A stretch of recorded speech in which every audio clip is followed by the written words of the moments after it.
வணக்கம் நண்பர்களே. இந்த வீடியோ நம்ம என்ன பார்க்க போறோம்னா, நாம் தமிழர் கட்சிக்கும், சீமான் அவர்களுக்கும் எதிராக திராவிட கூட்டமும், ஆரிய கூட்டமும் இன்னைக்கு ஒண்ணு சேர்ந்து நாம் தமிழர் கட்சிய ஒழிக்கிறதுக்கான திட்டத்தை தீட்டி செயல்படுத்தி வந்துகிட்டு இருக்காங்க.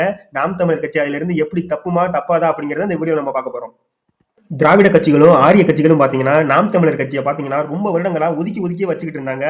என்னதான் நாம் தமிழர் கட்சி ஒரு மிகப்பெரிய வளர்ச்சியில தமிழகத்துல போய்க்கிட்டு இருந்தாலும், ரவீந்திரன் துரைசாமி ஐயா சொல்ற மாரி, அவங்க என்ன பண்ணுவாங்கன்னு பார்த்தீங்கன்னா, கில்லிங் இன் சைலன்ஸ் அப்படிங்கிற மாதிரி, நாம் தமிழர் கட்சிய பத்தி எந்த ஒரு விதத்திலயுமே பேசவே மாட்டாங்க. ரொம்ப நாளாவே தவிர்த்தே வந்துகிட்டு இருந்தாங்க. இந்த திராவிட கட்சிகளும், இந்த ஆரிய கூட்டமும். இன்னைக்கு பார்த்தீங்கன்னா, 2 பேரும் ஒண்ணு சேர்ந்து நாம் தமிழர் கட்சிய அடிக்க ஆரம்பிச்சுட்டாங்க.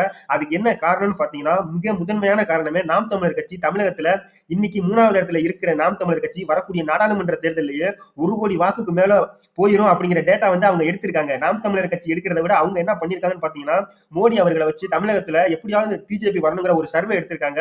அந்த சர்வேல பாத்தீங்கன்னா நாம் தமிழர் கட்சி 2வது இடத்துக்கு வர வாய்ப்பு இருக்கு அப்படிங்கிற ஒரே காரணத்தினாலதான் இன்னைக்கு 2 கட்சிகளும் ஒன்று சேர்ந்து நாம் தமிழர் கட்சியை ஒழிக்கிறதுக்கான வேலையை ஆரம்பிச்சுட்டாங்க. நாம் தமிழர் கட்சியை சேர்ந்த நிர்வாகிகள் என்ன சொல்றாங்கன்னு பாத்தீங்கன்னா, மத்திய அரசு என்ஐஏ மூலியமா நாம் தமிழர் கட்சியை மிரட்டி வருவதாகவும், எப்பவோ 2022ல நடந்த ஒரு சம்பவத்தை தொடர்பு படுத்தி எங்க மேல குற்றச்சாட்டை சாட்டுறாங்க அப்படின்னு சொல்லிட்டு நாம் தமிழர் கட்சி நிர்வாகிகள் சொல்லி வந்துகிட்டு இருக்காங்க.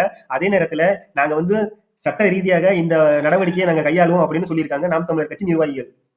திமுகவுக்கு ஆதரவா செயல்பட்டு வந்துகிட்டு இருக்கிற தினகரன், தினமலர் இந்த 2 செய்தி ஊடகங்களும் பாத்தீங்கன்னா, நாம் தமிழர் கட்சி நிர்வாகியான துரைமுருகன் அவர் மேல இவர் வீட்டுல பல ஆயிரம் கோடிய வச்சிருந்ததாகவும், அதை என்ஐஏ அதிகாரிகள் கைப்பற்றியதாகவும் ஒரு பொய் செய்தியை பரப்பி வர்றதா சொல்லி இன்னைக்கு நாம் தமிழர் கட்சியை சேர்ந்த சாட்டை துரைமுருகன் அவர்கள் இந்த நாளிதழ்கள் மேல நான் மான நஷ்ட ஈடு வழக்கு தொடர போறேன்னு சொல்லியிருக்காரு இன்னைக்கு. தமிழகத்துல நாம் தமிழர் கட்சிக்கு இன்னைக்கு இருக்கிற செல்வாக்கு பாத்தீங்கன்னா மிகப்பெரிய அளவுல வளர்ந்து நிக்கிறதாகவும், நாம் தமிழர் கட்சியா என்ஐஏ இந்த மாதிரி மத்திய அரசும் சரி, மாநில அரசும் சரி எந்த ஒரு அடக்குமுறைகளை எங்கள் மேல ஏவுனாலும் நாங்க அதை மீறி வருவோம் சொல்லிட்டு இன்னைக்கு நாம் தமிழர் கட்சி தம்பிகள்லாம் பாத்தீங்கன்னா மிகப்பெரிய அளவுல மத்திய அரசுக்கும், மாநில அரசுக்கும் ஒரு கண்டனத்தை தெரிவிச்சு வந்துகிட்டு இருக்காங்க.